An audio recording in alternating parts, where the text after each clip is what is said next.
مفتی طارق مسعود کے بیانات کے لیے طارق مسعود آفیشیل کو سبسکرائب کریں۔ طارق مسعود آفیشیل۔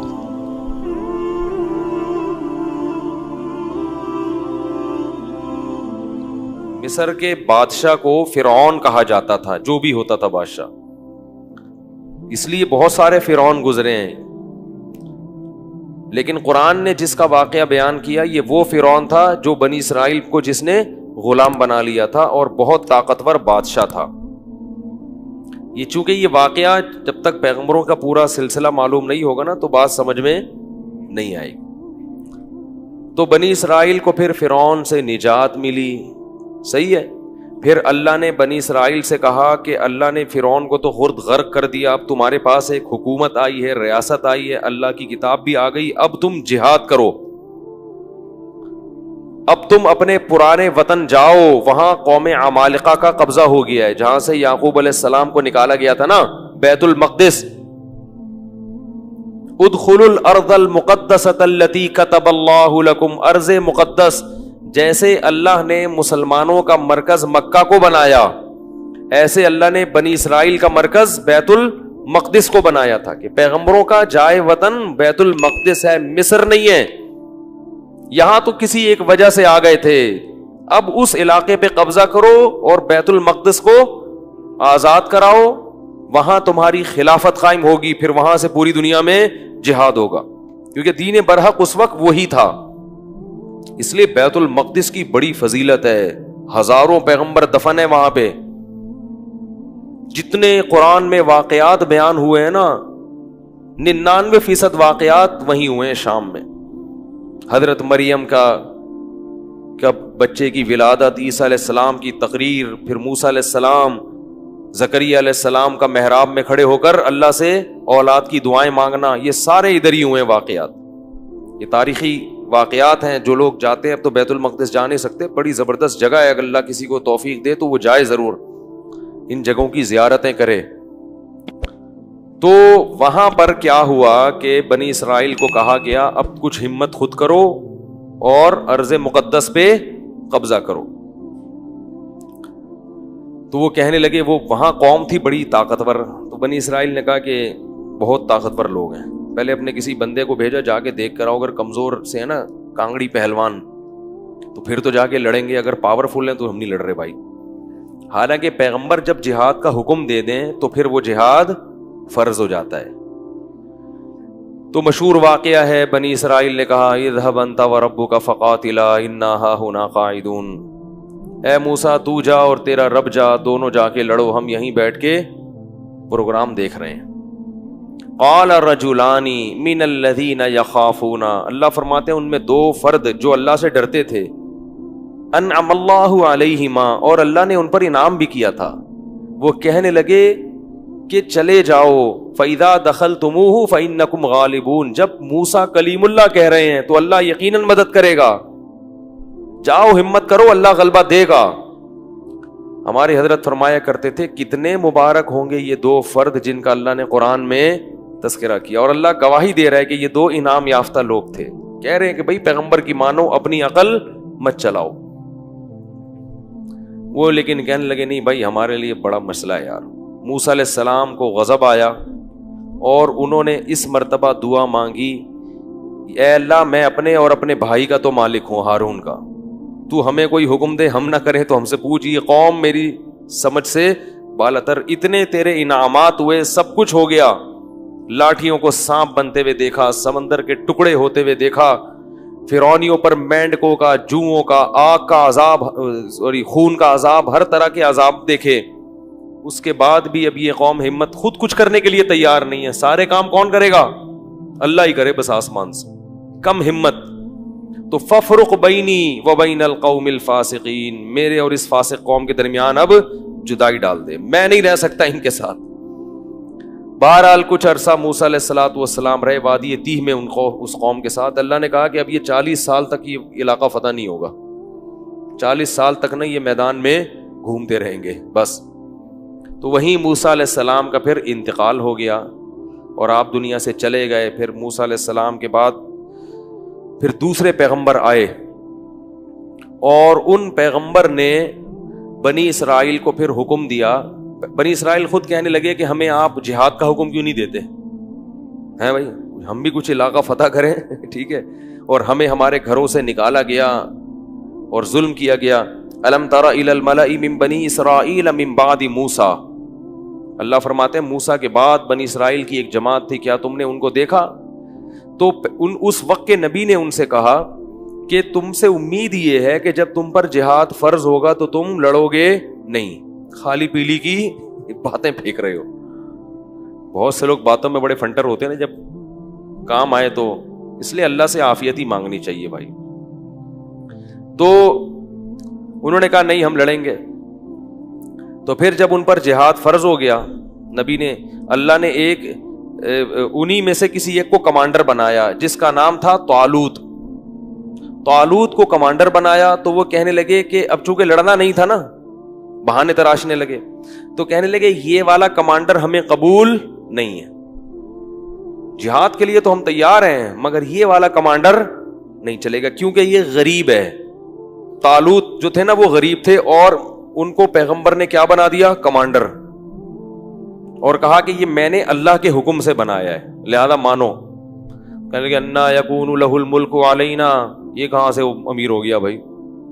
نحن احق بالملک منہ, ہم زیادہ حقدار ہیں, ہم میں سے کسی کو بناؤ, ہم میں جو ہے نا بڑے بڑے قوم کے سردار. تو نبی نے کہا کہ نہیں, یہ سلیکشن اللہ کی طرف سے ہے. اور ان کے برحق ہونے کی ایک علامت یہ بھی ہے کہ حضرت موسیٰ اور ہارون علیہ السلام کی کچھ یادگاریں, کچھ تبرکات, جو ان کی کچھ اشیاء تھیں. بنی اسرائیل کیا کرتے تھے کہ جب بھی کہیں جہاد میں جاتے تھے تو حضرت موسیٰ علیہ السلام کی لاٹھی اور اس طرح کی کچھ چیزیں جو ان کے پاس رہ گئی تھی نا, وہ لے کے جاتے تھے تو اللہ ان کو فتح عطا فرماتا تھا, اس کی برکت تھی. کیونکہ وہ ظاہر ہے متبرک لاٹھی تھی نا حضرت موسیٰ علیہ السلام, اب اس سے سانپ تو نہیں بنتا تھا, لیکن ہارون علیہ السلام اور موسیٰ علیہ السلام کی اس طرح کی چیزوں کو تبرک کے طور پر وہ استعمال کرتے تھے اور اللہ کی مدد شامل حال ہو جاتی تھی. تو کیا مسئلہ بیان کر رہا تھا میں؟ طالوت کا. تو بنی اسرائیل کو طالوت نے پھر انہوں نے جو ہے نا وہ تابوت آیا جس میں وہ تھی, تو فرشتے اس کو لے کر آئے, تو ان کو اطمینان ہو گیا کہ اب اللہ کی مدد یقیناً ہوگی, میدان جنگ میں اس کو لے کے جاؤ ساتھ. قرآن میں آتا ہے کہ جب حضرت طالوت علیہ السلام لشکر لے کے نکلے ہیں تو انہوں نے اپنی قوم سے کہا کہ دیکھو لڑائی کیونکہ بہت سخت ہے, دشمن بہت طاقتور ہے اور ہم ہیں کمزور, تو اللہ تمہیں پہلے آزمائے گا, یعنی اللہ کی مدد کے لیے جنگ میں فتح نہیں ہو سکتی. تو اسباب میں تو ہم کمزور ہیں, اللہ تمہیں امتحان کرے گا کہ تم میں تقویٰ ہے یا نہیں ہے. اس امتحان میں کامیاب ہو گئے تو جو کامیاب ہوں گے ان کو تو فتح ملے گی, اور جو اس امتحان میں کامیاب نہیں ہوئے وہ کیا کھائیں گے؟ شکست کھا کے بھاگ جائیں گے, وہ لڑنے کی طاقت نہیں رہے گی. اور وہ امتحان یہ ہے کہ تمہیں پیاس لگے گی مگر نہر میں سے کسی نے پانی, بولو بھائی, نہیں پینا. پیاس لگے گی, یہ پیاس بعد میں ختم ہو جائے گی, مگر اس وقت اللہ نے امتحان لیا ہے کہ ایک آدھ چلو پینے کی اجازت ہے, پیٹ بھر کے پانی پینے کی اجازت نہیں ہے. اس میں کامیاب ہو گئے تو لڑنے کی طاقت بھی اللہ دے دے گا تمہیں. قرآن کہتا ہے جب وہ نہر پار کی ہے نا, فشربوا منہ الا قلیلا منہ, تھوڑے سے لوگ تھے جنہوں نے پانی نہیں پیا, پوری قوم نے پی لیا. اتنی اللہ نے نشانیاں دکھائیں, سب کچھ کیا, مگر پھر بھی کیا کر رہے ہیں؟ پیٹ بھر بھر کے کہہ رہے ہیں دیکھا جائے گا یار, دیکھا جائے گا یار. اس کا نقصان کیا ہوا, اس گناہ کی نحوست کیا ہوئی کہ جب سامنے طاقتور لشکر دیکھا اور اس کا کمانڈر تھا جالوت, جو بڑا پہلوان جالوت تھا, جیم کے ساتھ, بہت طاقتور, بہت پہلوان. اس کو دیکھا, اڑے بھائی اس کا قد دیکھو, اس کی باڈی دیکھو, ہے بھائی لگ رہا ہے کسی جم سے آ رہی ہے. اور یہ لوگ دیکھو اتنا بڑا لشکر. تو جنہوں نے پانی پیا تھا نا وہ کہنے لگے لا طاقت لنا اليوم بجالوت وجنودی, آج ہمارے پاس طاقت نہیں ہے جالوت اور اس کے لشکر سے لڑنے کی, یہ نہیں ہو سکتا بھائی. اس سے پتہ چلتا ہے گناہ کرنے سے ہمتیں پست ہو جاتی ہیں. اللہ کی نافرمانی کرنے سے کیا ہوتا ہے؟ ہمتیں پست, کچھ بھی نہیں کر سکتے دنیا میں. اللہ کے لیے کچھ نہیں کر سکتے. پھر لا طاقت لنا اليوم بجالوت وجنودی قال الذین یظنون انہم ملاقو اللہ. اللہ فرماتے ہیں وہ لوگ جن کو اللہ سے ملاقات کی امید تھی کہ ایک دن اللہ کے سامنے کھڑے ہوں گے, اس کا ہمیں بدلہ مل جائے گا, وہ کہنے لگے کہ کم من فئۃ قلیلۃ, دیکھو کتنی ہی بار ایسا ہوا ہے کہ ایک چھوٹی سی جماعت کو اللہ نے بڑی جماعت پر غلبہ دیا ہے. ہمت کرو, کیونکہ پیغمبر کے حکم پہ آئے ہیں ہم. خود سے جب آئیں گے تو دو رائے ہو سکتی ہے نا کہ بھئی صحیح کیا غلط کیا, تو اللہ کہہ رہا ہے تو غلط ہو ہی نہیں سکتا, اور اللہ نے ہمیں شکست دینے کے لیے تھوڑی بلایا ہے, تو اللہ غلبہ دے گا. تو اب جب لڑائی شروع ہوئی ہے تو اتنی زبردست انہوں نے دشمن نے حملہ کیا کہ قرآن کہتا ہے کہ یہ جو تھوڑے سے لوگ میدان جنگ میں ڈٹے نا, ان کو اندازہ ہو گیا کہ ہمارے قدم یہاں ٹھہر نہیں سکتے, ہم نہیں ٹھہر سکتے. تو اب اللہ سے دعا مانگ رہے ہیں, ربنا افرغ علینا صبرا وثبت اقدامنا وانصرنا علی القوم الکافرین. کیسے عجیب الفاظ ہیں, اے اللہ ہم پر صبر کو انڈیل دے. انڈیلنا کسے کہتے ہیں؟ جیسے بالٹیاں بھر بھر کے پانی کسی کے اوپر انڈے, ایک تو ہوتا ہے نا ڈالنا, یہ نہیں کہہ رہے اے اللہ ہمیں صبر کی توفیق دے دے, نا نا نا نا نا, صبر کی توفیق تو چھوٹے موٹے غموں میں ہوتی ہے, یہاں تھوڑا سا صبر نہیں چاہیے, بہت بہت مشکل ہے بھائی, لڑنا بہت مشکل ہے. تو کیا کر کے ہم پر صبر, افراغ عربی میں کہتے ہیں پانی کہیں سے بھرا ہوا ہو نا برتن میں, وہ پورا آپ کیا کر رہے ہیں کسی کے اوپر ایسے الٹ دیں, ایسے اللہ بالٹیاں بھر بھر کے ہمارے اوپر صبر کو ڈال تو. وثبت اقدامنا, اور ہمارے قدموں کو یہاں پر جما دے, یہاں پہ اکھڑنے نہ پائیں, ہم تجھ سے دعا مانگتے ہیں. وانصرنا علی القوم الکافرین, اور ان کافروں پر ہمیں ہماری مدد کر.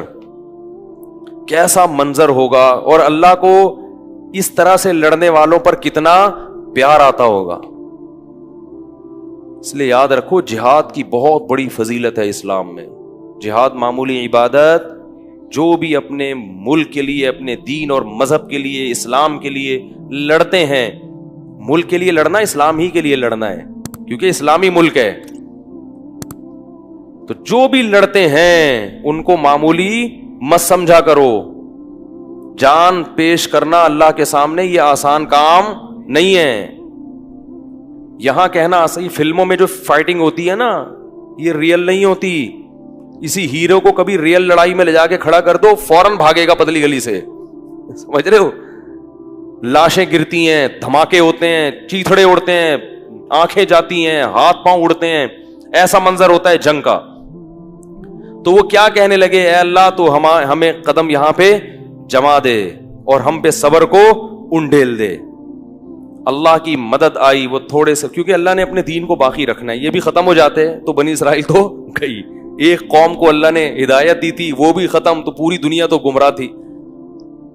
تو اللہ کام ایمان والوں ہی سے لیتے ہیں. بنی اسرائیل تھے بڑے نالائق, مگر تھے تو ایمان والے تو وہی تھے نا. تو بھائی جیسے مرضی ہیں, اللہ کیا کر رہے ہیں کہ بھائی اب ایمان والے تو یہی ہیں نا, اب کافروں سے تھوڑی لوں گا کام. جیسے مرضی نالائق ہیں, انہی میں سے نیک لوگ پیدا کروں گا.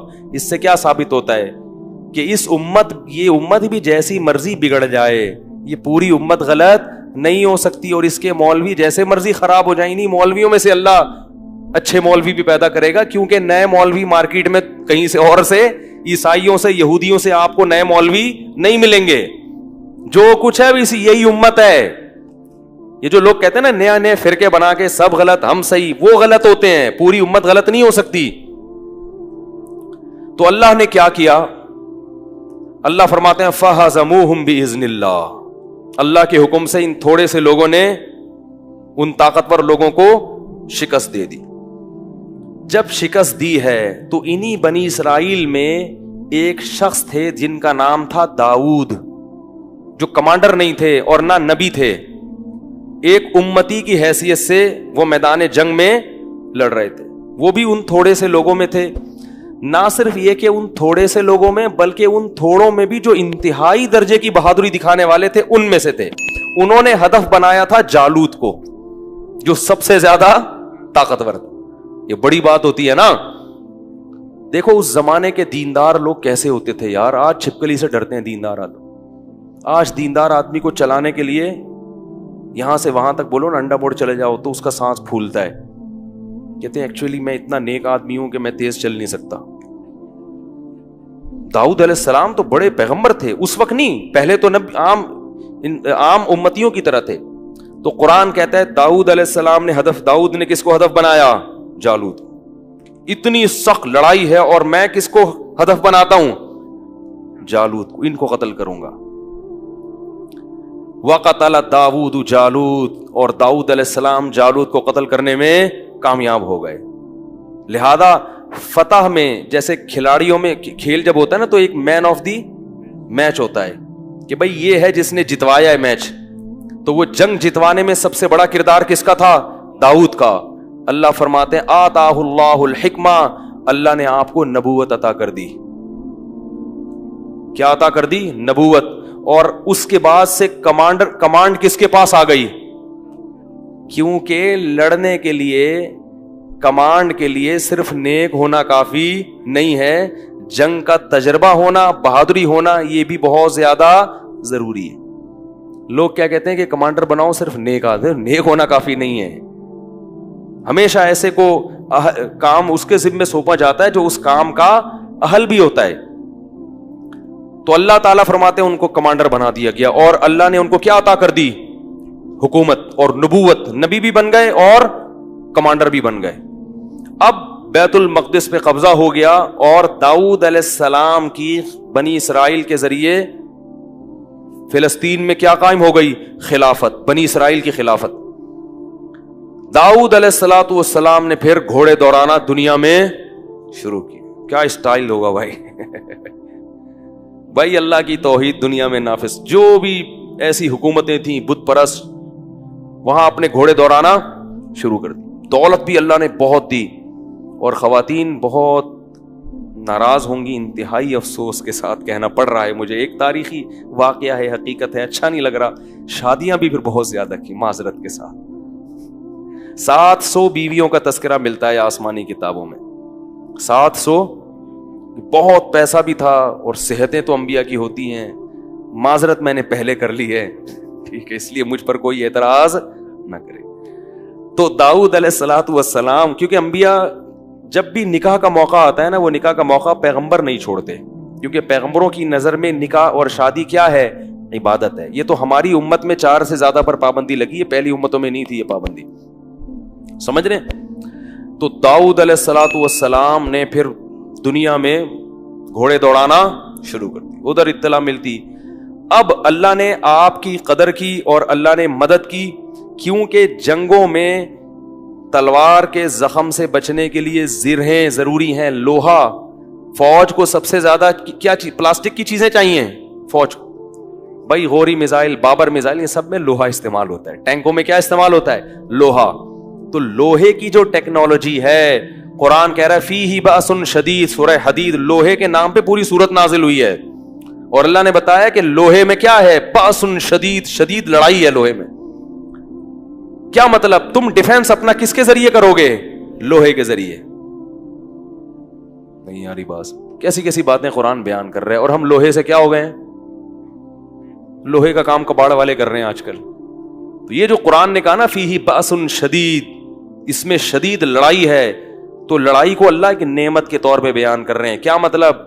اس میں تم اپنا دفاع کر سکتے ہو لوہے کے ذریعے, پٹاخوں کے ذریعے نہیں کر سکتے, پلاسٹک کے ذریعے, غباروں کے ذریعے نہیں ہو سکتے. دشمن طاقتیں ہم سے کہتی ہیں کہ ہم لوہا ان کے, یعنی لوہے سے مراد جو لوہے کی بنی ہوئی چھوٹی چھوٹی چیزیں, کوئی ایٹم بم ٹائپ کے چھوٹے چھوٹے جو ہمارے پاس پٹاخے رکھے ہوئے ہیں, وہ کہتے ہیں اس پروگرام سے کیا ہو جاؤ؟ دستبردار ہو جاؤ. تو بھائی ہم اس لوہے سے دستبردار, ہم بابر میزائل, غوری میزائل سے دستبردار نہیں ہو سکتے, کیونکہ ہمارے رب نے کہا ہے کہ میں نے لوہا زمین میں اتارا, فیہ بأس شدید, اس میں کیا ہے؟ شدید لڑائی ہے. اللہ تو لڑائی کو پسند نہیں کرتے, تو پھر اللہ کیوں یہاں پسند کر رہے ہیں؟ جگہ جگہ آتا ہے کہ اللہ زمین میں فساد پسند نہیں کرتے. اصل میں اللہ کو معلوم ہے کہ لڑائی بغیر تم اپنا دفاع, لڑے بغیر دفاع نہیں کر سکتے. ابھی تمہارے پاس بم نہیں ہوں گے, میزائل نہیں ہوں گے, دشمن کھا جائے گا تمہیں. تو اللہ نے کیا حکم دیا؟ داؤد علیہ السلام کی, جس کو آج کل یروشلم کہا جاتا ہے, اسرائیل, جو اصل نام اس کا فلسطین ہے, تو یہودیوں نے بگاڑ دیا. تو اس میں حضرت داؤد علیہ السلام کو اللہ نے معجزہ دیا کہ ان کے ہاتھ میں لوہے کو نرم کر دیا, کیونکہ لڑائی کرنی ہے تو وہ لوہے کی زریں بناتے, فوجیوں کے لباس ایسے لوہے کو جہاں چاہے ڈھال دیتے, فوجیوں کے کیا بناتے لباس اور جنگی ٹوپیاں. کیا منظر ہوتا ہوگا, اللہ کے ایک جلیل القدر پیغمبر جنگی ٹوپی پہن کے اور لوہے کی زرہ پہن کے گھوڑے کی پشت پہ سوار ہو کر میدان جنگ میں نکلتے ہوں گے. کیسا اسٹیمنا ہوگا. آج نہ نوجوان کو گھڑ سواری آتی ہے, کوئی مولوی کرے تو اعتراض ہوتا ہے, نہ تیراکی آتی ہے, نہ بھاگنا آتا ہے. جتنا نیک ہوگا اتنا ہی بولو. یہ ایک عجیب حساب چل, جتنی بھی چیزیں ہیں سب طرف سے نکل رہی ہوں گی اس کی, یہاں سے بھی پھیل رہا ہے, ادھر سے بھی پھیل رہا ہے, پتہ ہی نہیں چلتا ہے کہ یہ لمبائی ہے چوڑائی ہے.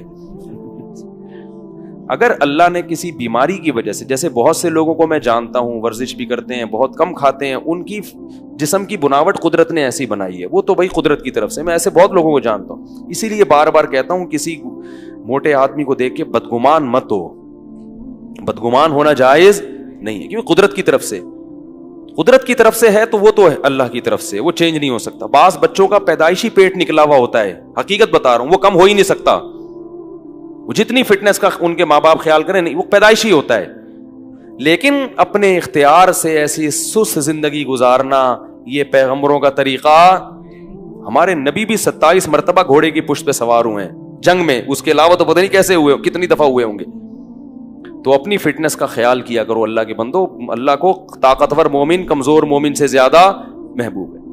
ہاں, اس طاقت اور قوت کا ناجائز استعمال نہ ہو, نہ کسی کافر پہ ظلم ہو اور نہ کسی مسلمان پہ.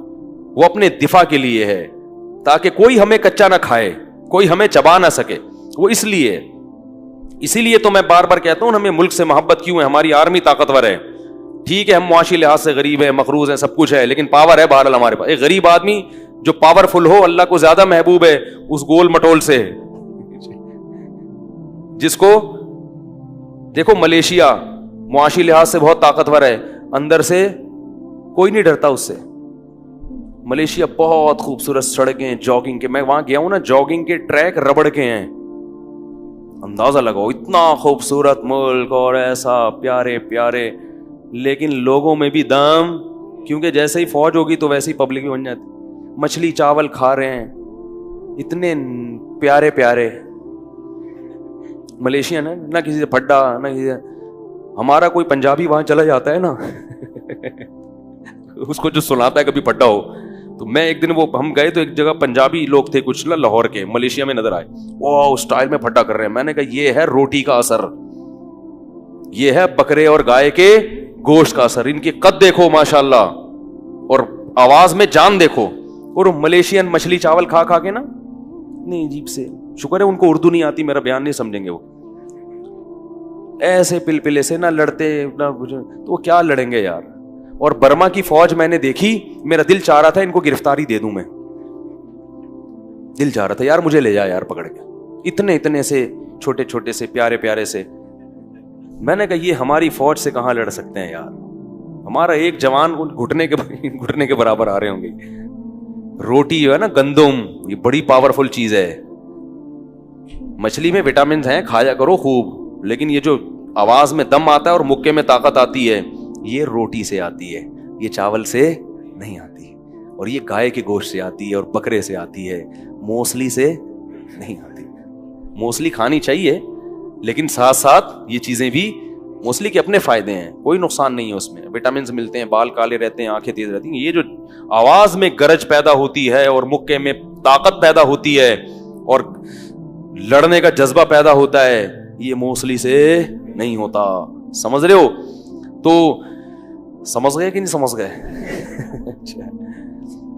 لیکن یہ نہ سمجھو کہ بنگلہ دیش کے مسلمانوں میں طاقت نہیں ہے, وہ موسلی کے علاوہ بھی بہت سی چیزیں کھاتے ہیں. میں ملیشیا کی بات کر رہا ہوں کہ نیک بہت ہیں مگر بیچارے. تو میں نے کہا یہ معاشی ترقی آپ نے بہت کر لی, مگر آپ سے دنیا میں کوئی ڈرتا نہیں ہے. ہم غریب ہیں مگر 35 ملکوں کی فوج کو ٹریننگ دے رہے ہیں معذرت کے ساتھ. تو غریب ہو گئے بھی ہم سر اٹھا کے جیتے ہیں الحمدللہ. تو کہاں سے کہاں بات چلی جاتی ہے یار. تو داؤد علیہ السلام جو تھے, وقت تھوڑا رہ گیا ہے, داؤد علیہ السلام, آپ کون سا پورے سال پکڑائی میں آؤ گے, ہے بھائی, ابھی آئے ہوئے اور رمضان کی برکت ہے. تو داؤد علیہ الصلوۃ والسلام کی حکومت قائم ہوئی اور اللہ نے آپ کے ہاتھ میں لوہے کو نرم کر دیا.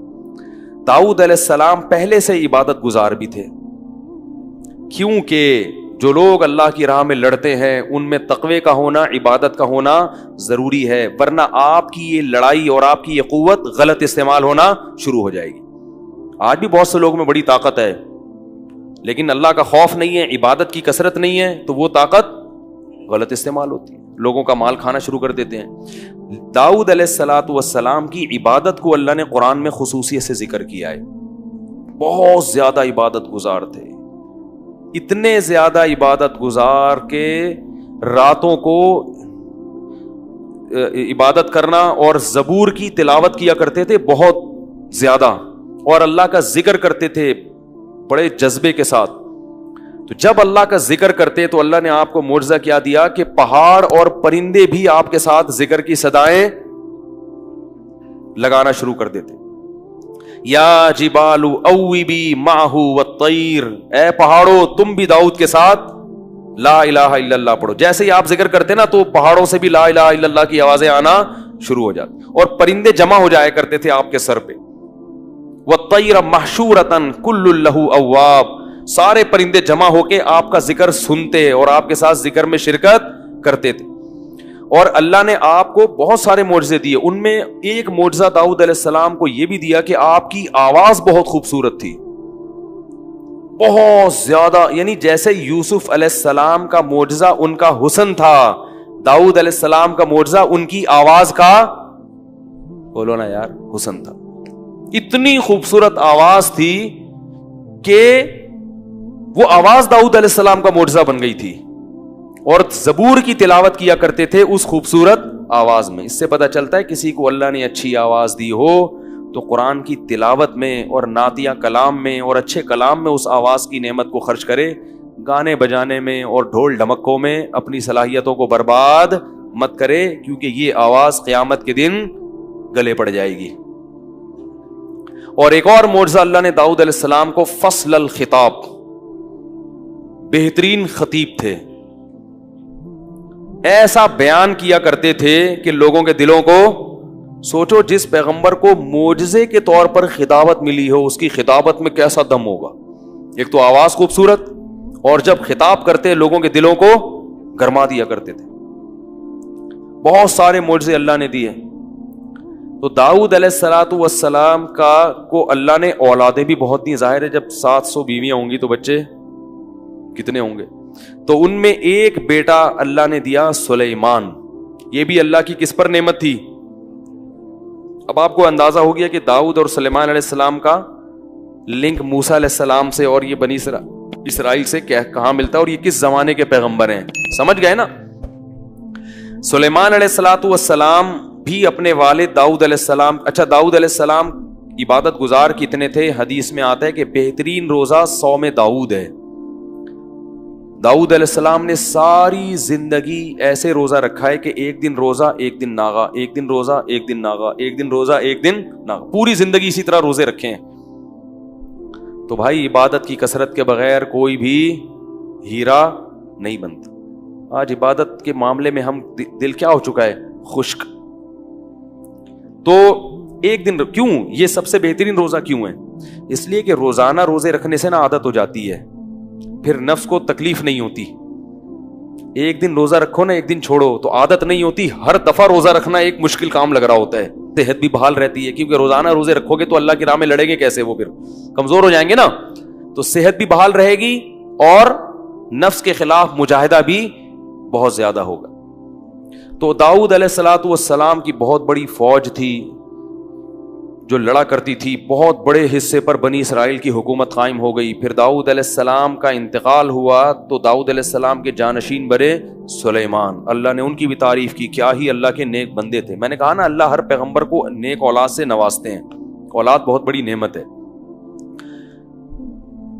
تو داؤد علیہ السلام کی زندگی ہی میں سلیمان علیہ السلام کو اللہ نے معجزے دیے, باپ اور بیٹے دونوں کو. وقال الحمد للہ الذی فضلنا علی کثیر من عبادہ المؤمنین. یہ دونوں لوگوں سے کہتے تھے کہ تمام تعریفیں اس اللہ کے لیے ہیں جس نے ہمیں اپنے نیک بندوں میں بہت سوں پر فضیلت دی.